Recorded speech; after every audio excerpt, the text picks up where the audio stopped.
Hi అండి, అందరికీ నమస్కారం. Welcome back to our channel. So ఈ రోజున వచ్చేసి మన తెలంగాణలో ఉన్న రైతన్నలకైతే రైతు భరోసా సంబంధించిన డబ్బులు అనేది విడుదల అవుతున్నాయండి. సో హామీ ఇచ్చిన విధంగానే మన తెలంగాణలో వచ్చేసి ఈ రోజున రైతు భరోసా సంబంధించిన డబ్బులు అయితే విడుదల అవుతున్నాయండి. సో ఈరోజు జనవరి 30వ తారీఖు మనకైతే గురువారం రోజున ఎంతమంది రైతన్నలకైతే రైతు భరోసా సంబంధించిన డబ్బులు అయితే వస్తుంది, అలాగే మిగతా రైతన్నలకైతే ఏ రోజు నుంచి రైతు భరోసా డబ్బులు అనేది మన అన్నదాతల ఖాతాలో అయితే వస్తున్నాయి విషయాలు వచ్చేసి మనమైతే ఈరోజు ఈ వీడియోలో అయితే మాట్లాడుకుందాం అండి. ఎవరైతే రైతన్నలు వచ్చేసి రైతు భరోసా సంబంధించిన డబ్బులు రాలేదని చాలామంది బాధపడుతున్నారు కదా.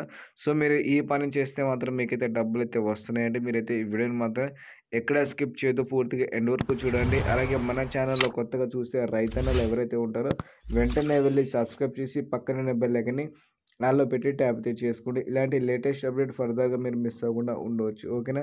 సో ముందుగా చూసుకుంటే మన తెలంగాణలో ఉన్న రైతన్నల కోసం రైతు భరోసా సంబంధించిన డబ్బులు అనేది ఈ నెల ఏదైతే 27వ తారీఖు అయితే ఉందో అక్కడి నుంచి వచ్చేసి రైతుల ఖాతాలో రైతు భరోసా సంబంధించిన 6,000 రూపాయలు వచ్చేసి జమ చేయడం అయితే జరిగిందండి.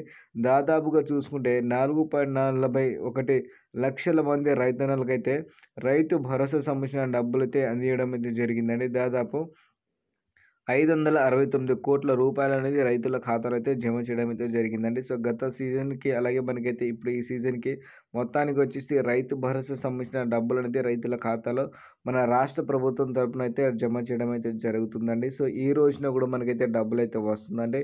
సో ఈ రోజున చూసుకుంటే మనకైతే 7,20,000 మంది రైతన్నలకైతే రైతు భరోసా ఇవ్వడానికి వచ్చేసి మన ప్రభుత్వం అయితే ముందుకైతే వచ్చిందని వ్యవసాయ శాఖ మంత్రిగా తుమ్మల నాగేశ్వరరావు గారు చెప్పడం జరిగిందండి.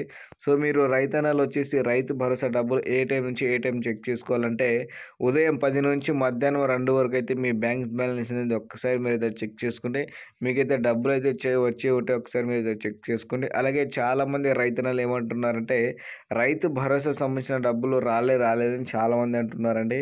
సో ముందుగా చూసుకుంటే ఏదైతే మనకి 27వ తారీఖు ఉందో 27వ తారీఖున వచ్చేసి మన తెలంగాణలో ఉన్న రైతన్నలకైతే దాదాపుగా 1 ఎకరం లోపు ఉన్న వారికి అయితే డబ్బులు అయితే పడడం అయితే జరిగిందండి. సో ఈసారి వచ్చేసి మనకైతే దాదాపుగా 1 ఎకరం నుంచి అలాగే 2 ఎకరాలు అలాగే ఈ రోజున 3 ఎకరాలు కలిగి ఉన్న రైతన్నలకైతే రైతు భరోసా సంబంధించిన డబ్బులు ఇవ్వడానికి వచ్చేసి మన రాష్ట్ర ప్రభుత్వం అయితే ముందుకైతే వచ్చిందండి.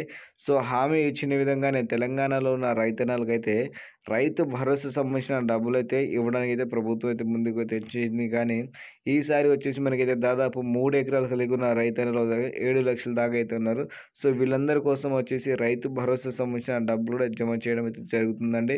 ఒక్కసారి మీకు రైతు భరోసా సంబంధించిన డబ్బులు వచ్చాయా రాలేదా వీడియో కింద కామెంట్ తెచ్చేసి మన ఛానల్ అయితే సబ్స్క్రైబ్ చేసుకోండి. అలాగే ఈ రోజు మీరు మధ్యాహ్నం వరకు అయితే వేచి ఉండండి, మీకు డబ్బులు తప్పకుండా రావడం అయితే జరుగుతుందండి. ఓకేనా ఫ్రెండ్స్, థ్యాంక్ యూ.